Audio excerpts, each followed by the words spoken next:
Bienvenidos y bienvenidas a su programa bíblico existencial, donde compartimos con ustedes esta riqueza de la palabra de Dios.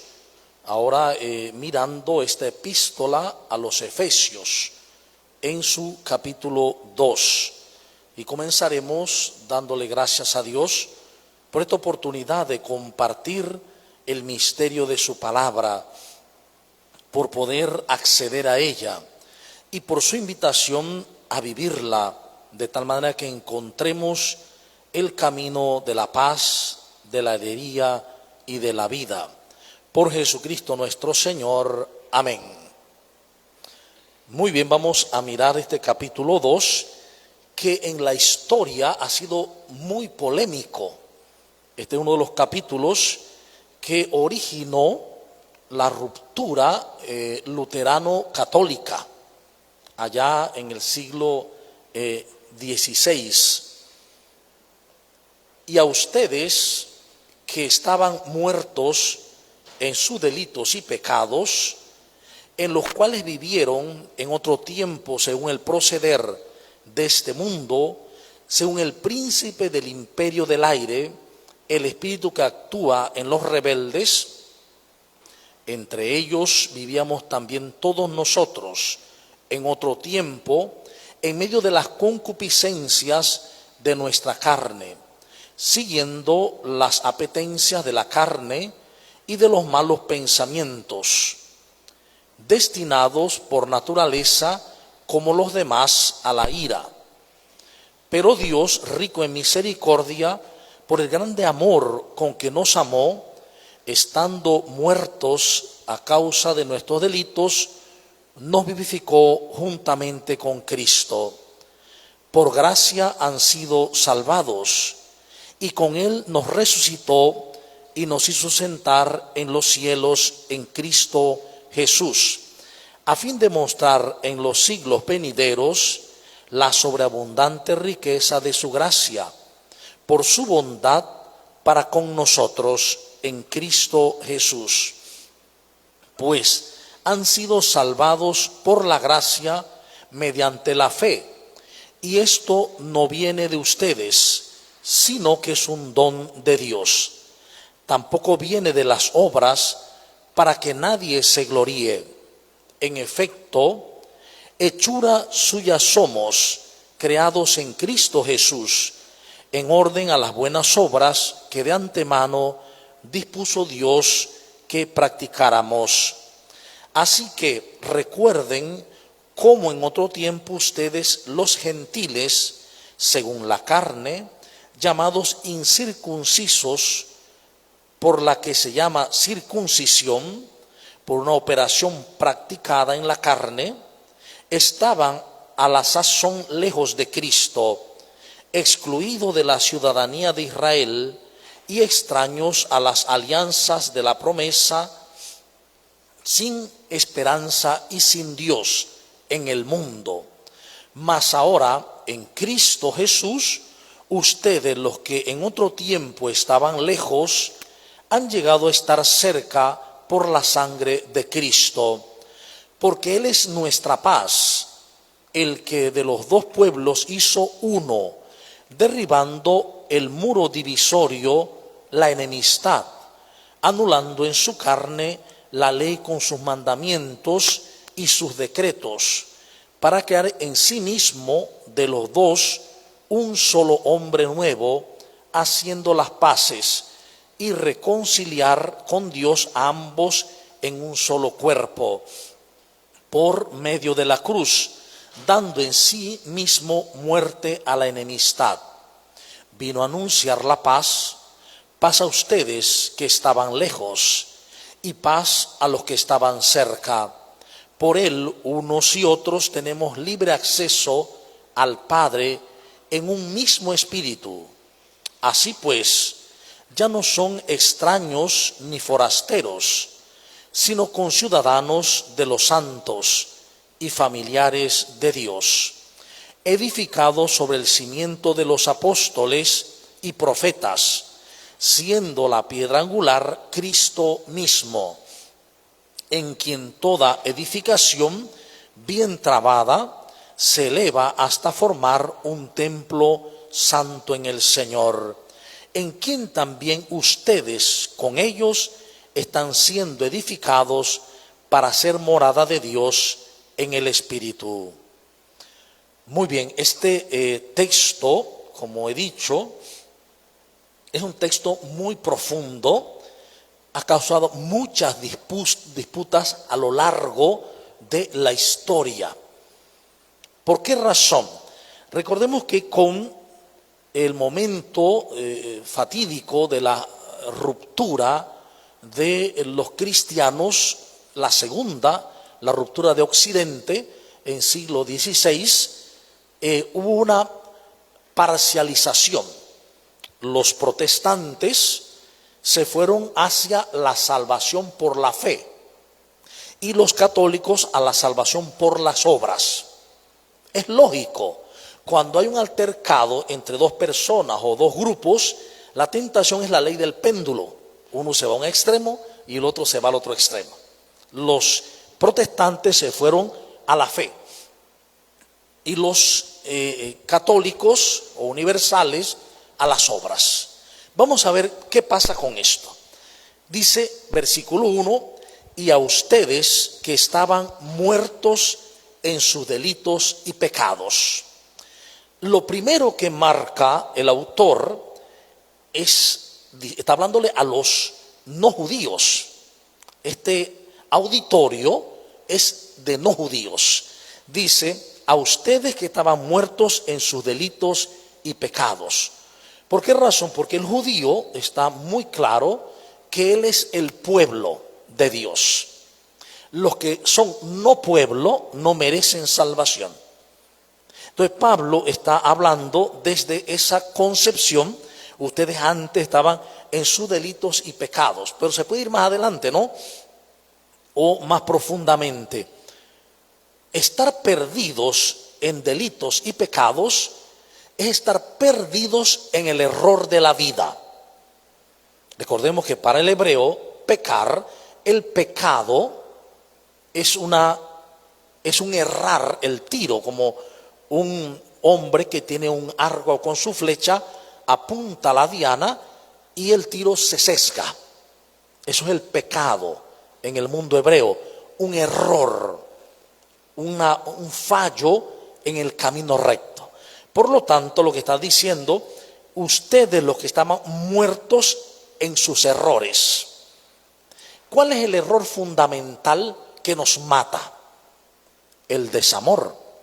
En esto conocemos que hemos pasado de la muerte a la vida, en que amamos a los hermanos. Quien no ama permanece en la muerte. Por lo tanto, todo desamor es muerte. Ustedes que estaban en sus delitos y pecados, en los cuales vivieron en otro tiempo, según el proceder de este mundo. Por lo tanto, ese vivir en el desamor es un proceder de este mundo. ¿A qué se refiere este mundo? Al mundo espacio-tiempo, a las concepciones de este mundo, a las ideas de este mundo. En este mundo perdemos y ganamos. Si damos, perdemos.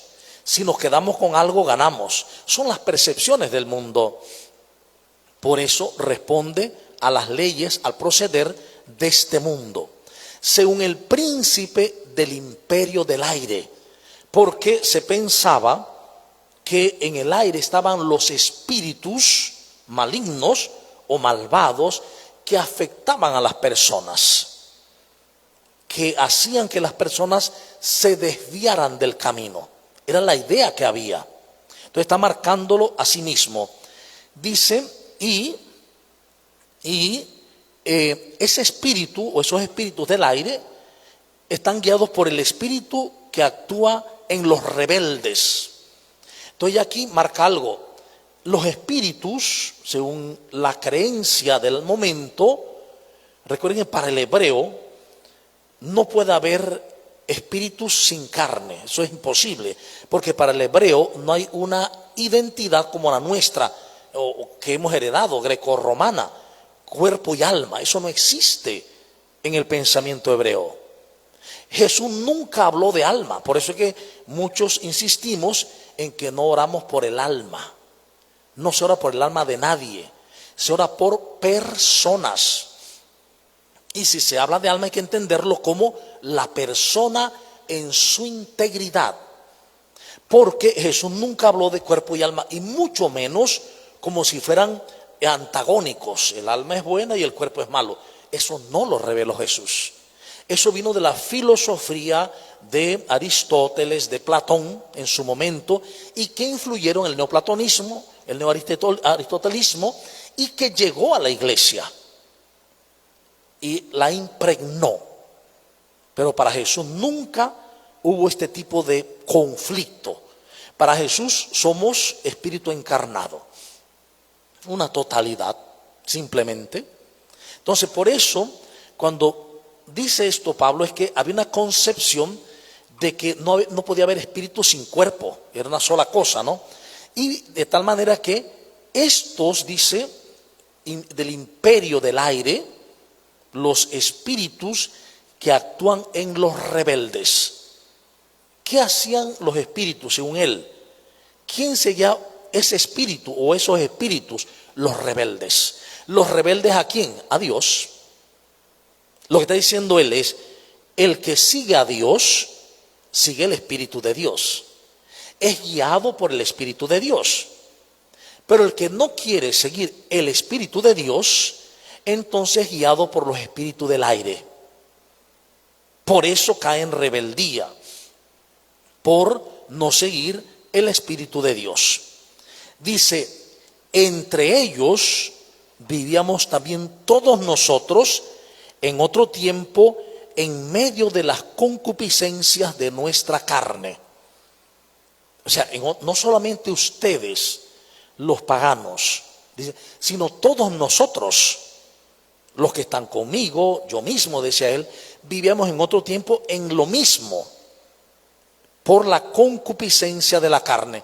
¿Qué es la concupiscencia? Es ese sentir desordenado que nos atrae al mundo, a lo perecedero. Y la carne significa no la carne esta, sino nuestro ego, ese yo falso que nosotros creemos que somos. Poder, dinero, prestigio, logros, apariencia. Esa carne nos hace buscar en el mundo esto. Esa es la concupiscencia. Igualmente el placer desordenado y todo lo demás. Todo lo que es desorden.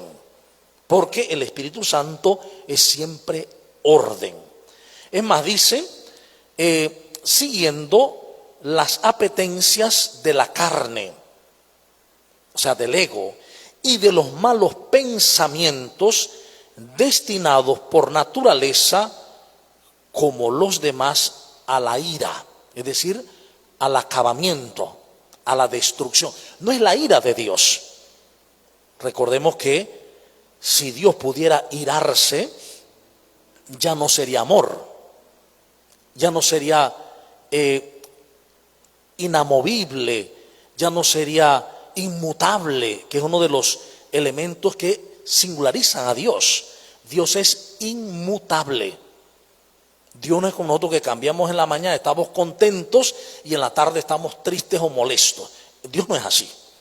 Dios es eternamente amor, eternamente alegría, eternamente ternura, eternamente bondad.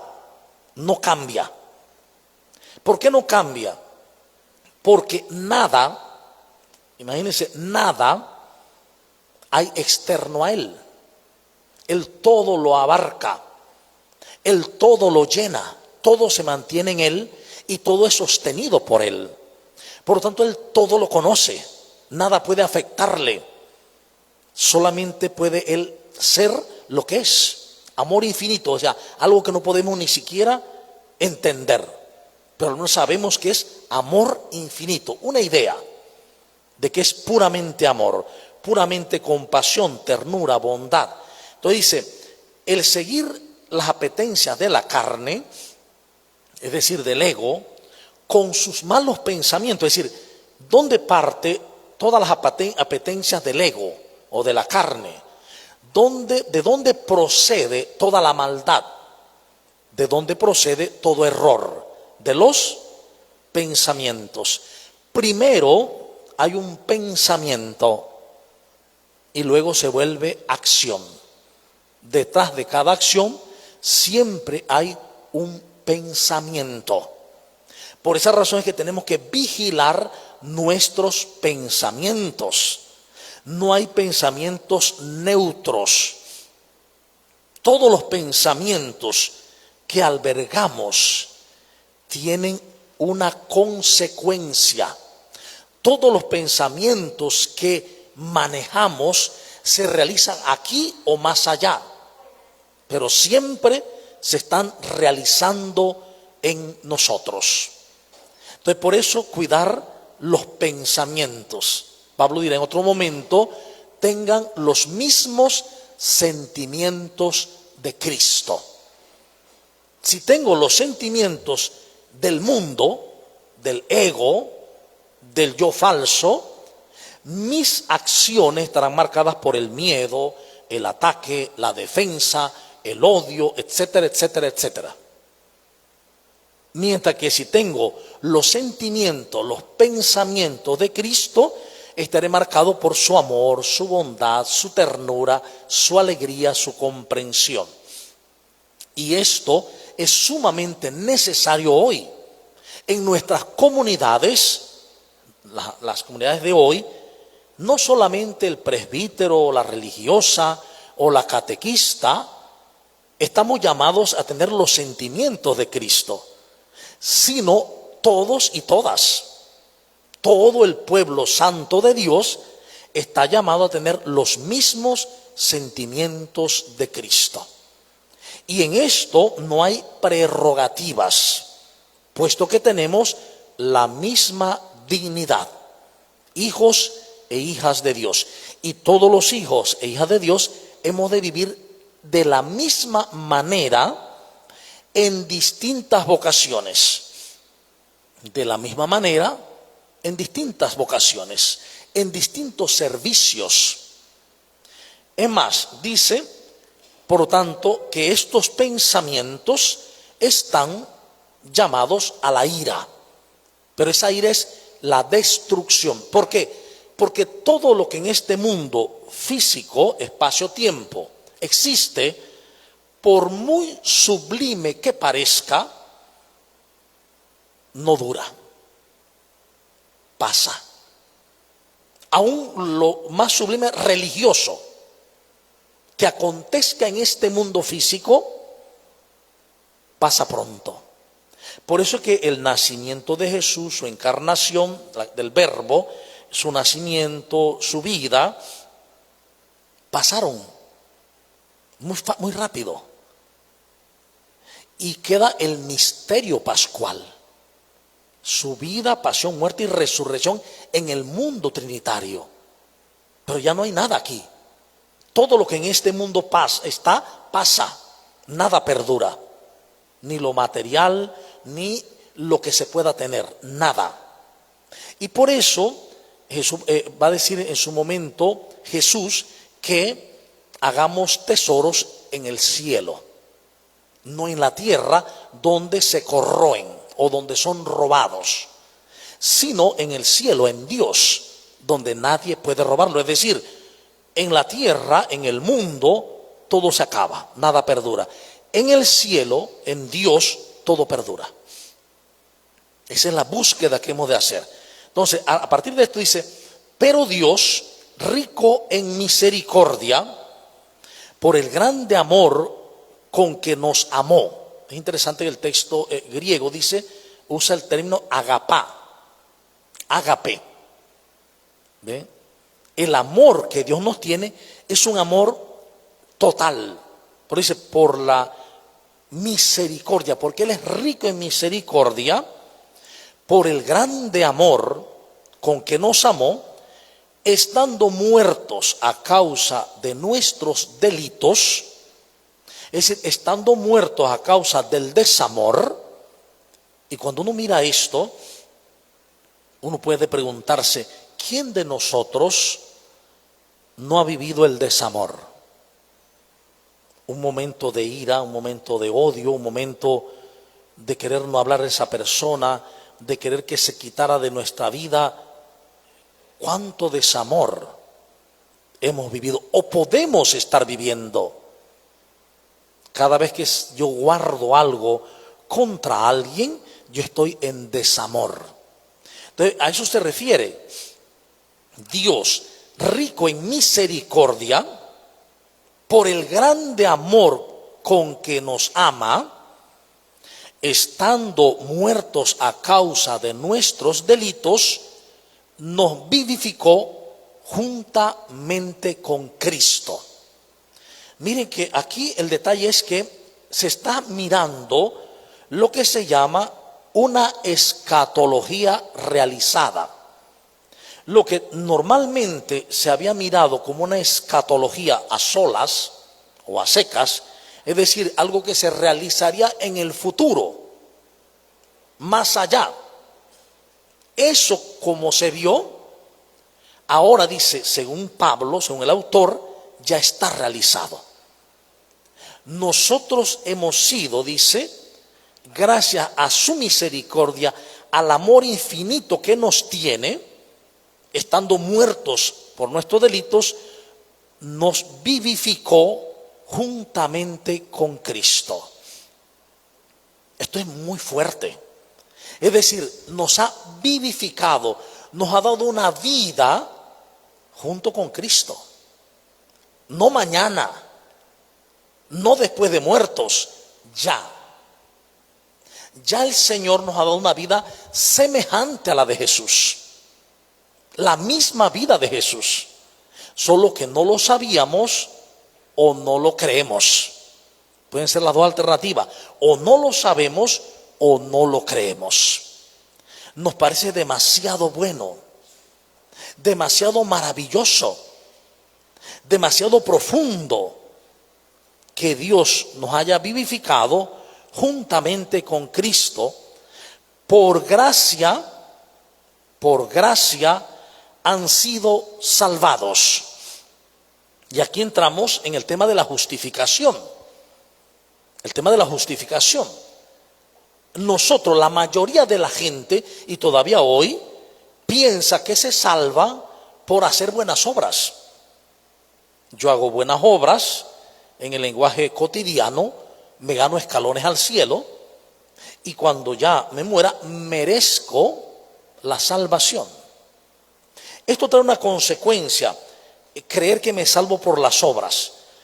Si yo cumplo las obras, bueno, más o menos en lo que yo creo, y los demás no las cumplen, entonces yo creo que soy mejor que el otro, mejor que los demás.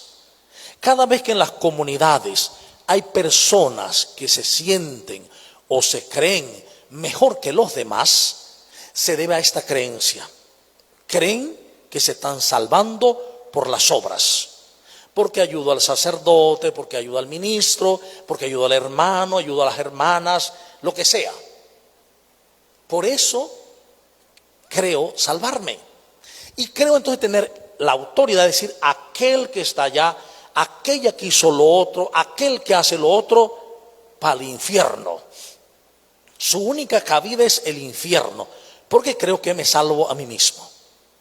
Entonces fíjense lo que dice el texto, fundamental. Por gracia han sido salvados, ¿sí? Y con él nos resucitó y nos hizo sentar en los cielos en Cristo Jesús. Miren, por gracia han sido salvados. ¿Qué nos salvó? ¿Lo que yo hago? No, la gracia. La gracia. Dice, por gracia han sido salvados y con él nos resucitó. Nosotros creemos que vamos a resucitar después. Dice, no, nos resucitó. Yo verifiqué en el lenguaje griego, en el original de estas cartas, y efectivamente dice lo mismo. Dice, por gracia nos resucitó con Él. Realmente estamos resucitados con Él. Y miren, dice el texto, y nos hizo sentar en los cielos, es decir, en Dios, en Cristo Jesús. Es decir, nosotros estamos ya en el cielo.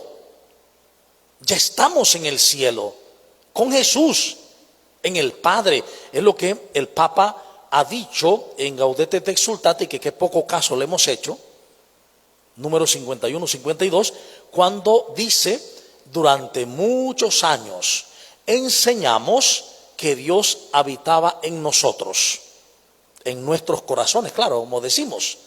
Ahora, dice, es momento de enseñar que nosotros habitamos en Él, que Él es nuestro templo santo. Es decir, en este momento nosotros creemos habitar aquí, en el espacio-tiempo. En el espacio-tiempo, este cuerpo, este biovestido, está haciendo una experiencia. Pero mi ser profundo, que habita el cuerpo, que está ahora mismo encarnado, mi ser profundo está en Dios. Y todo está dentro de Dios. No hay nada fuera de Dios. Entonces, esto nos lleva a algo fundamental: vivir la alegría de sabernos en el cielo con Cristo Jesús. Nosotros no tenemos que esperar morirnos para vivir el cielo. Podemos vivir el cielo ya, ahora. Darnos cuenta que estamos en Él, que estamos dentro de Dios. Y cuando nos damos cuenta que estamos dentro de Dios, ¿qué nos va a embargar? La dicha, la felicidad, la alegría. Si yo sé que estoy en el cielo, ¿cómo voy a odiar a los demás que están en el cielo? Que están con el Padre, solo porque no lo saben. No, el camino del cielo es camino de amor. Es más, dice el texto. Es más, dice, en Cristo Jesús, a fin de mostrar en los siglos venideros la sobreabundante riqueza de su gracia, por su bondad para con nosotros en Cristo Jesús. Es una gracia abundantísima, enorme, en Cristo Jesús para nosotros. Es más, dice, pues han sido salvados por la gracia, mediante la fe. Y esto no viene de ustedes, sino que es un don de Dios. Tampoco viene de las obras, para que nadie se gloríe. Miren, este fue el punto fundamental de la ruptura de Lutero con los católicos. Por la gracia han sido salvados mediante la fe. Y esto no viene de ustedes. No son ustedes los que se salvan. Eso viene de Dios, en Cristo Jesús. No por las obras, dice, para que nadie se gloríe, lo que acabo de decir. Cuando alguien cree que es bueno porque hace cosas buenas, entonces puede gloriarse. Yo soy muy buena, yo soy muy católica, soy muy católico, yo soy mejor y tú no. Yo me merezco, aquel no. No, es que es gracia. Lo que todavía la gente no sabe, yo creo que muchos católicos y tal vez también los protestantes tampoco lo sepan, es que en el año 1997 el Pontificio Consejo para la Fe llegó a un acuerdo con los luteranos.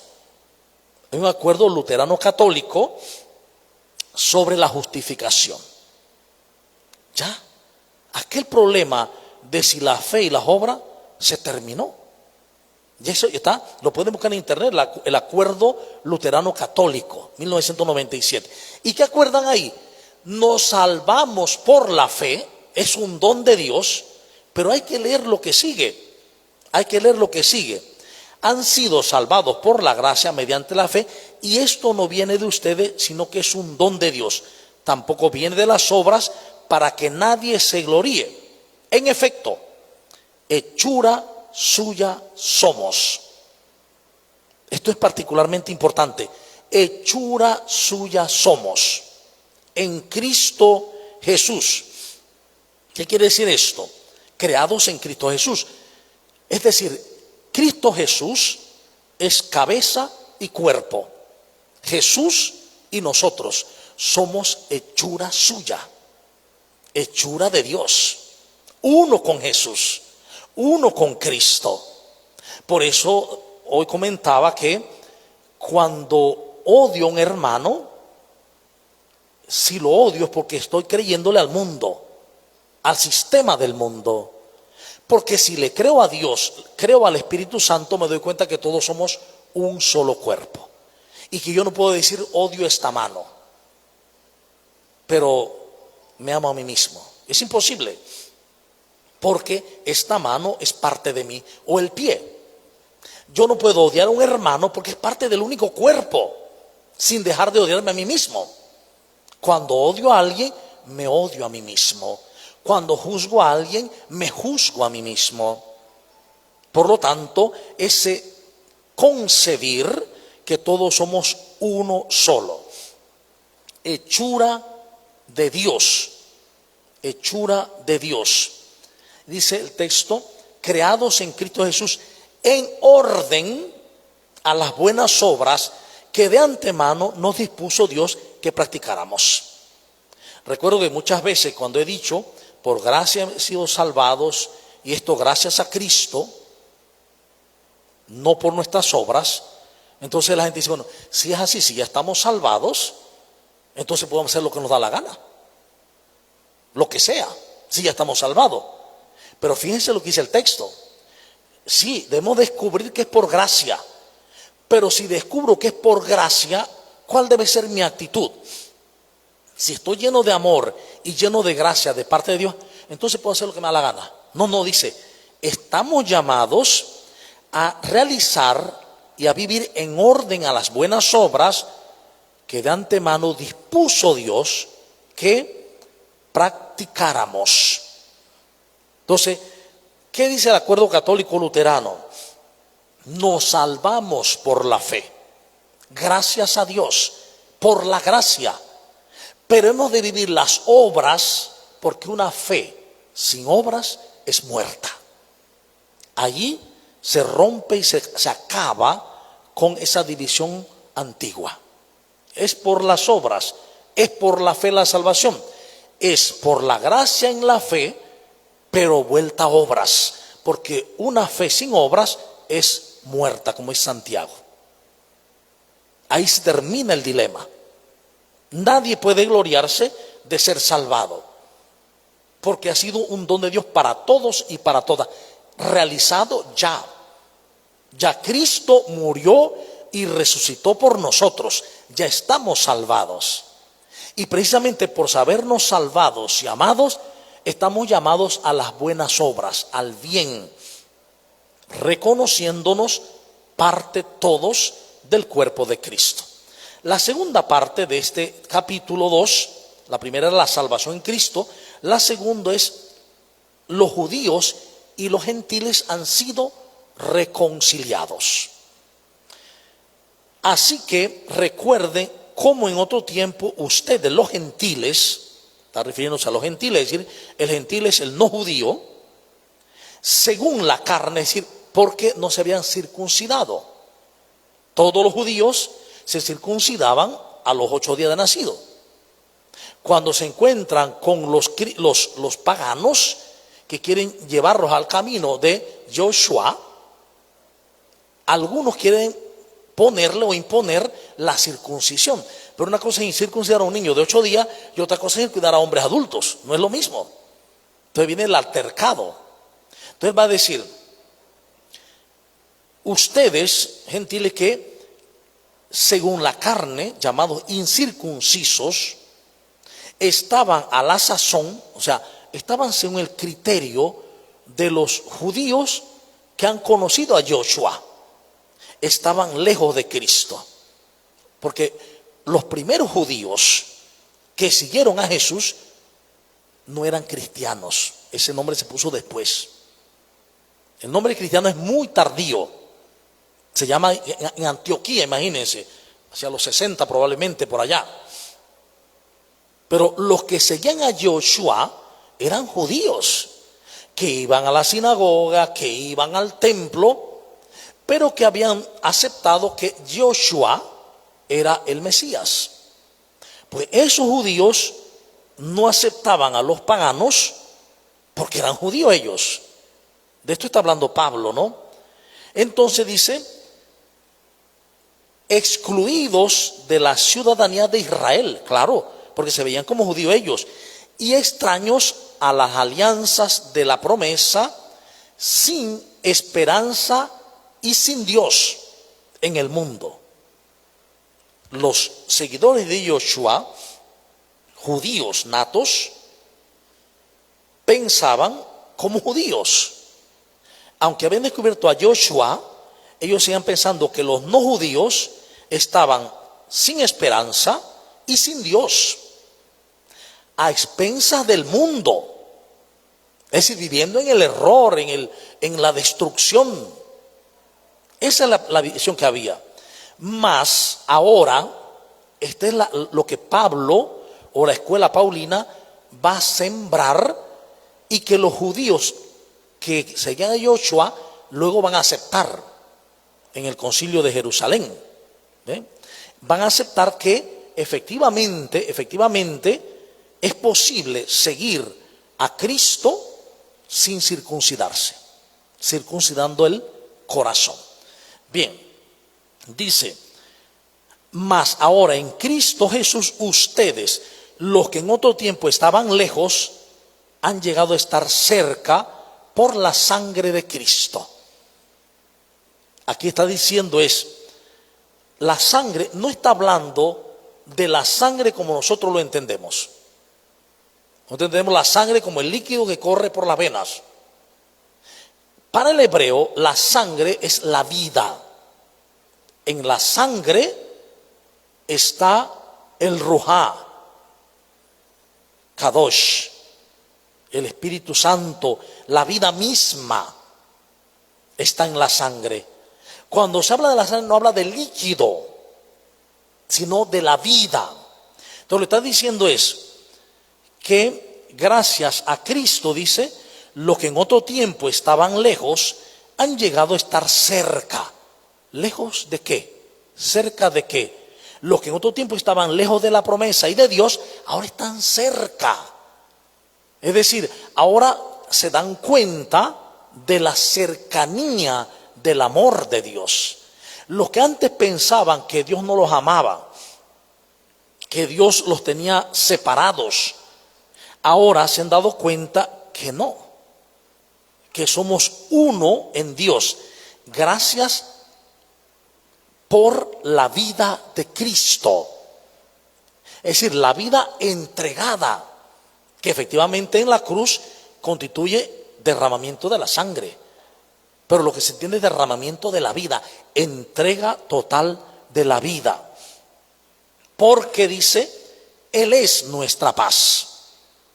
Esto es importante porque cuando nosotros celebramos, por ejemplo, la Eucaristía, tenemos que estar muy conscientes que la sangre de Cristo no es la sangre que corría por sus venas, sino la sangre vida. Esta es mi vida derramada por ustedes. No es líquido que se derramó nada más, es mi vida. Eso tiene un poder mucho más fuerte, un peso más fuerte. Es mi vida derramada por ustedes. Hagan lo mismo como memoria mía. Entonces piensa, es que tengo que derramar la sangre y me tienen que matar. No, es que des la vida. Es que demos la vida en las comunidades como Él lo hizo. La vida que se concibe, que está en la sangre. Es más, dice, porque Él es nuestra paz, el que de los dos pueblos hizo uno, derribando el muro divisorio. Pablo está usando aquí una imagen, la imagen en el templo de Jerusalén. En el templo de Jerusalén, los no judíos no podían entrar. Había un patio exterior donde se quedaban los paganos, los no judíos, y había un muro que dividía los paganos de los judíos. Entonces Pablo está usando esta imagen, que era una figura, era una creación de piedra, para decir lo que Jesús hizo. Dice, porque Él derribó el muro divisorio, la enemistad que había entre judíos y paganos. Tanto así que para muchos judíos los paganos eran los perros. No merecen nada. Los perros solo merecen morir. El que no conoce a Yahvé solo merece morir. De ahí viene el texto cuando la mujer sirofenicia se le acerca a Jesús y le pide que le cure la hija y no sé qué. Jesús dice, no está bien darle el pan de los hijos a los perros. Jesús está citando una palabra judía.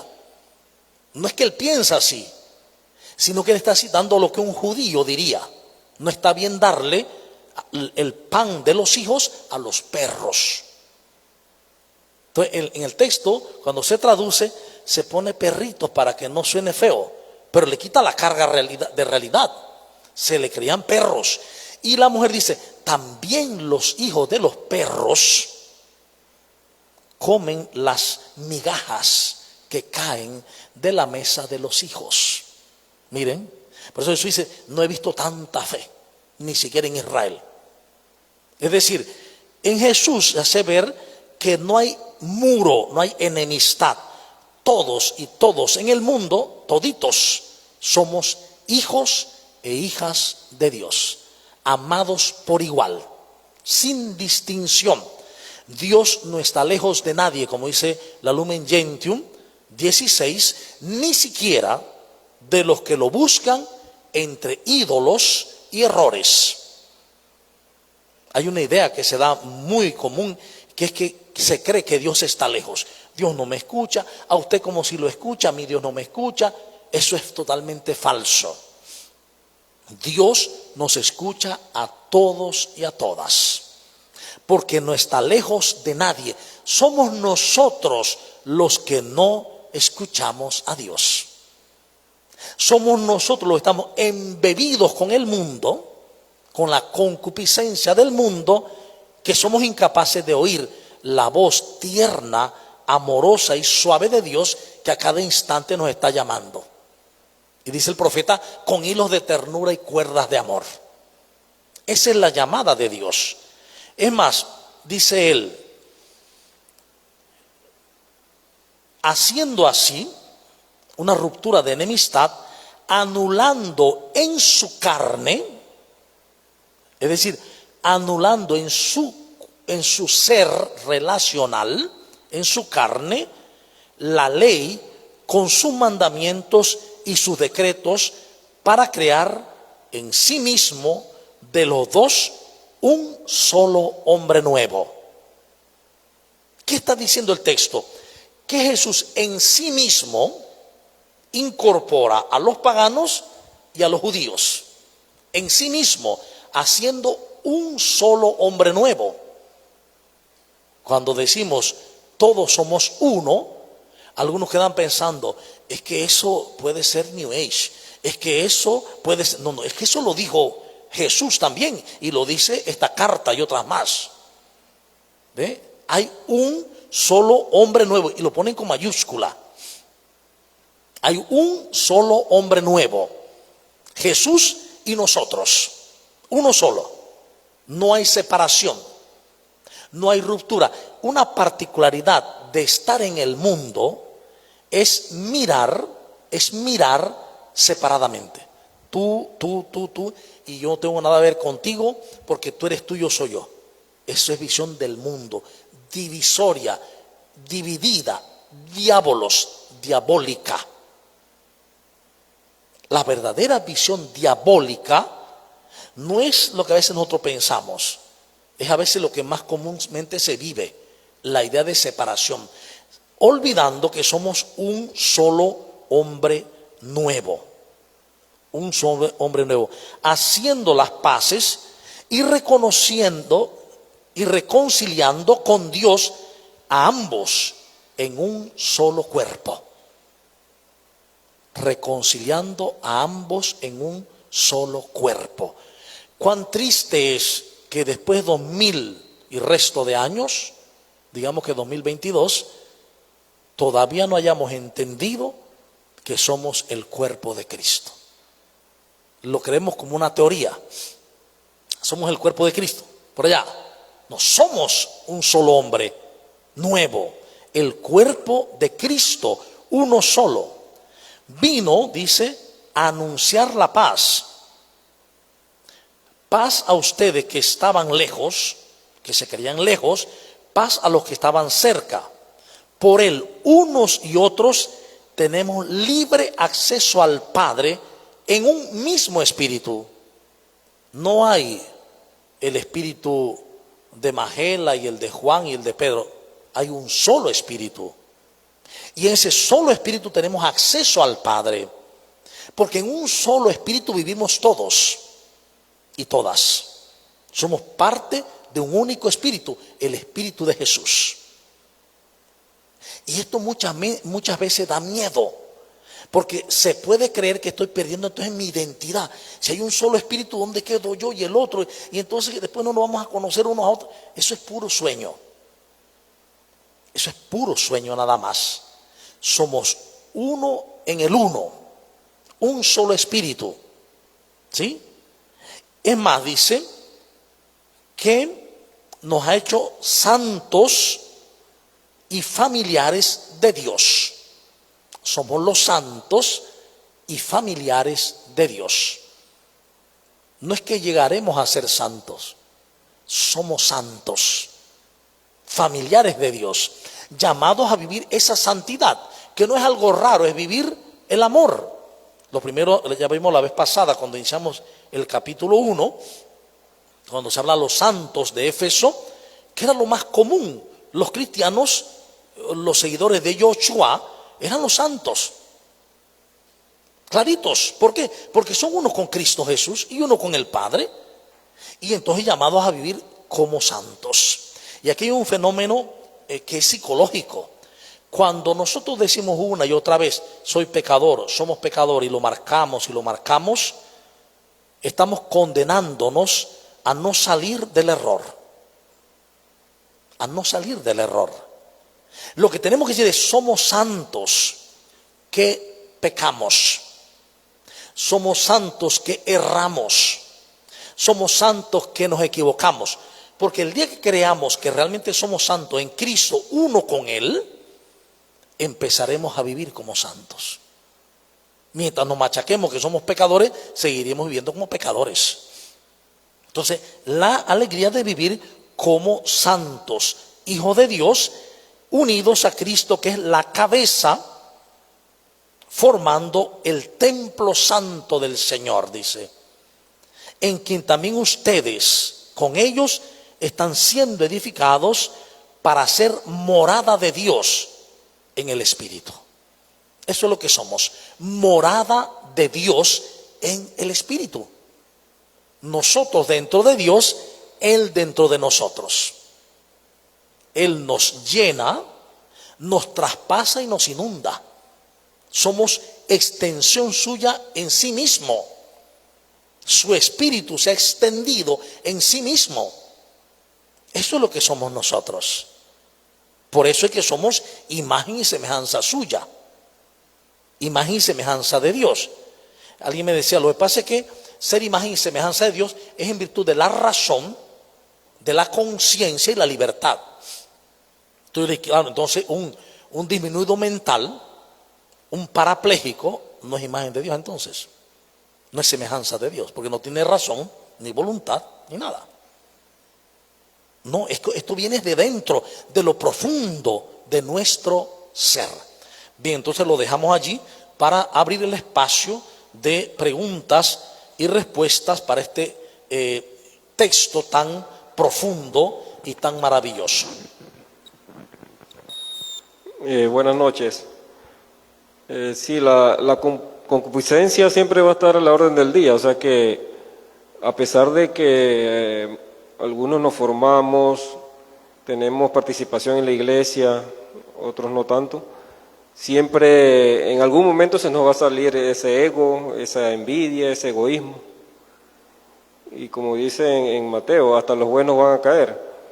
Entonces, ¿cuál es la fórmula humana para disminuir o eliminar esa?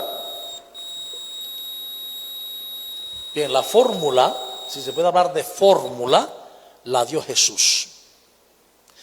Velen y oren, porque el espíritu es animoso, mas la carne es débil. Cuando habla de la carne, no es solo la carne esta, la carne ego, ese yo identificado con el mundo, es débil.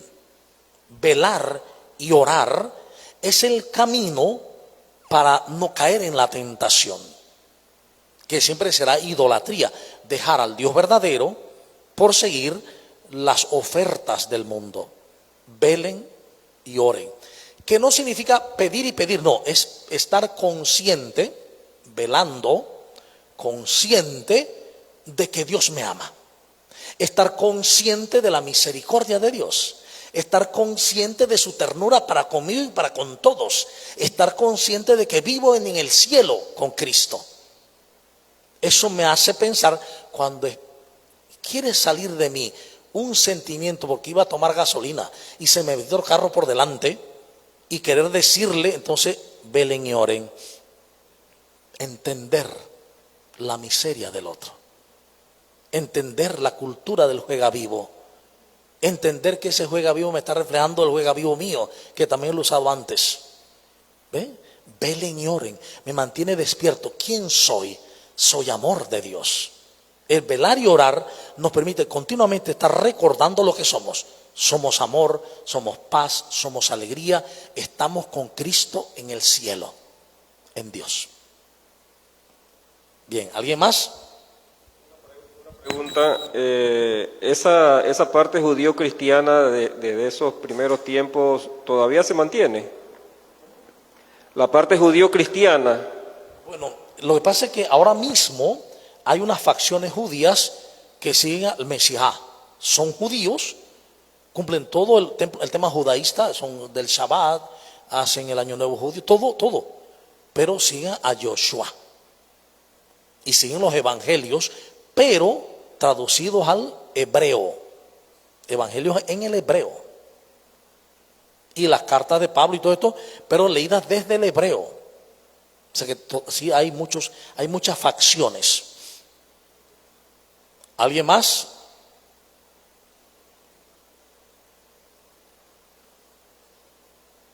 Todo está muy claro. Padre, ¿podemos poner la concupiscencia a la par con la cizaña? Porque ambas tienen que existir para que haya la dualidad entre el bien y el mal. Para que sepamos que existe, así como existe el mal, existe el bien. Entonces, ¿podemos poner al mismo nivel una de la otra? A ver, en este mundo podríamos decir que la cizaña que ha sido sembrada es esa misma tensión que hay en seguir el mundo. Pero has dicho algo muy importante, y es en este mundo de dualidad. Porque en el mundo del espíritu no hay dualidad. Cuando yo veo este mundo y me identifico con este mundo, entonces veo la dualidad. Pero cuando me identifico con el espíritu, se acaba la dualidad. ¿Por qué razón? Porque en el espíritu me doy cuenta que para los que aman al Señor no hay dualidad, malo o bueno. Todas las cosas le vienen a bien. Todas. Entonces, por eso, cuando yo me identifico con el mundo, voy a vivir continuamente la dualidad. Ella es buena, aquella es mala. Aquella es mala, aquella es buena. Eso es dualidad. Cuando me identifico con el Espíritu, veré santo, santa, santa, santo, aquella santa que no lo sabe y por eso yerra, por eso se ha ido del amor. Aquella santa que sí se da cuenta, así lo veremos, sin dualidad. Entonces el camino es superar la dualidad, la visión dual. ¿Ve? Por eso Jesús dice, el Padre, Dios, no califica de buenos y malos. Y a uno los pone acá y otro allá. Deja caer la lluvia sobre buenos y malos, según el criterio nuestro. Pero en Dios no hay dualidad. En Dios está la unidad. Y cuando me identifico con ese único hombre nuevo, entonces estaré viviendo la unidad, la no dualidad. Porque la dualidad nos hace mucho daño. La idea de la dualidad nos hace mucho daño. Porque califico de inmediato, juzgo. La dualidad de juicio. Aquel es malo, aquel es bueno, aquel es bonito, aquel es feo. Entonces estoy midiendo, y desde el momento que mido, aquella bonita, aquella fea, esta fea no la quiero tratar, aquella bonita sí la quiero tratar, o viceversa. Este bonito le dedico media hora, aquel feo 5 minutos. Ese es el problema de la dualidad. El rico, el pobre. Al rico todo lo, bienvenido, qué bonito que está con nosotros. El pobre, ni lo recibo. Esa es la diferencia. Buenas noches, padre. Hay una pregunta en las redes. Dice, ¿podría ampliar un poco más el versículo 2? Cito, seguían la conducta y los dictados del jefe que manda en el aire, el espíritu que actúa en los rebeldes. Muy Yolanda bien. Vega. Muy bien, aquí el texto de Efesios de la Jerusalén, dice en el número 2, en los cuales vivieron en otro tiempo según el proceder de este mundo, según el príncipe del imperio del aire, el espíritu que actúa en los rebeldes. No dice ningún nombre, ¿eh? En el texto griego dice el espíritu que adversa a Cristo. Y como adversario se decía en hebreo, le satán o Satanás. Entonces algunas Biblias lo ponen como Satanás. Pero recordemos que Satanás no es un nombre. Ni siquiera en la Biblia es bueno o malo. En el Antiguo Testamento, le Satán no es bueno ni malo, sino que depende de la acción adversa que se realiza. Por ejemplo, cuando, ya lo hemos explicado, cuando Balaam va con la burra a maldecir a Israel, el ángel del Señor se pone delante y dice el texto, le Satán a la burra de Balaam. Se hizo le Satán, se hizo Satán frente a la burra, pero ese le Satán es una acción buena, porque impide la maldición de Israel. Igual que cuando se llama le Satán a David, a diferencia de le Satán a Pedro, que están anteponiéndose ante el camino de Jesús. Entonces, cuando aquí habla de los imperios, creo que el texto lo dice con mayor claridad, para que entendamos que está hablando de la fuerza del mundo. Ese imperio del aire no es una cosa, un ser que se me mete y me hace hacer cosas malas. Porque si fuera así, entonces el culpable no soy yo para nada. Ninguna persona tendría ninguna responsabilidad, porque todo es culpa de ese ser. Por lo tanto, Jesús tenía que haber venido a morir no por nosotros que no somos culpables, sino por ese ser que es culpable. ¿Me explico? Y eso es una total contradicción. Además, como todo se mantiene en Dios y todo vive por Él y en Él, si hubiera un ser, ese ser viviría dentro de Dios también. Y esto nos crea otro problema mucho mayor. Por lo tanto, hay que entender que cuando se habla de el espíritu del mundo o príncipe de este mundo, está hablando de la experiencia mundana del mal, la experiencia del mal, que se viene y debe a la dicotomía, a la dualidad, a una mente dual, a una mente que ve separación. Que te veo separado y por eso te puedo odiar porque tú vives allá en Chorrera y yo vivo aquí. Esa es la mente dual. Entonces es importante esto para el que quiera profundizar más. En YouTube hay un programa que hicimos sobre Satanás en la Biblia y pueden buscarlo y ahí mirar el tema. ¿Alguien más?